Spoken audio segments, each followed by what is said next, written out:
ওপার বাংলা জনপ্রিয় অভিনেত্রী সোহিনী সরকার সম্প্রতি পশ্চিমবঙ্গের গণমাধ্যমে খবর প্রকাশিত হয়েছে তিনি মা হতে চলেছেন। 2024 সালের জুলাই মাসে শোভন গাঙ্গুলির সঙ্গে সাত পাকে বাঁধা পড়েন সোহিনী। জানা গেছে চলতি বছরেই এই দম্পতির সংসারে নতুন অতিথি আসতে চলেছে।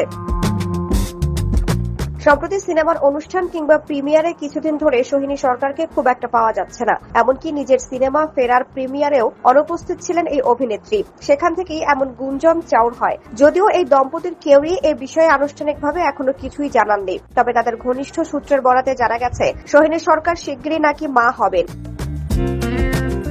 তাদের বন্ধু মহলের অনেকেই নাকি সোহিনীর অন্তঃসত্ত্বা হওয়ার খবর জানেন। তবে যতক্ষণ না এই সুখবরটি তারকা দম্পতি নিজেরা প্রকাশ্যে আনছেন, ততক্ষণ মুখে কুলুপ আটারই সিদ্ধান্ত নিয়েছেন তারা। 2023 সালের শেষেই প্রকাশ্যে আসে অভিনেত্রী সোহিনী ও অভিনেতা রণজয় বিষ্ণুর বিচ্ছেদের খবর। এর মাস কয়েক আগে স্বস্তিকা দত্তের সঙ্গে প্রেম ভাঙে শোভনের। প্রায় একই সময় দুজনের সম্পর্কের ভাঙন। এরপরই সোহিনী ও শোভনের প্রেমের গুঞ্জন চাউর হয়। পরে 2024 সালে টলিউডের এই জনপ্রিয় সঙ্গীত শিল্পীকে বিয়ে করেন সোহিনী সরকার।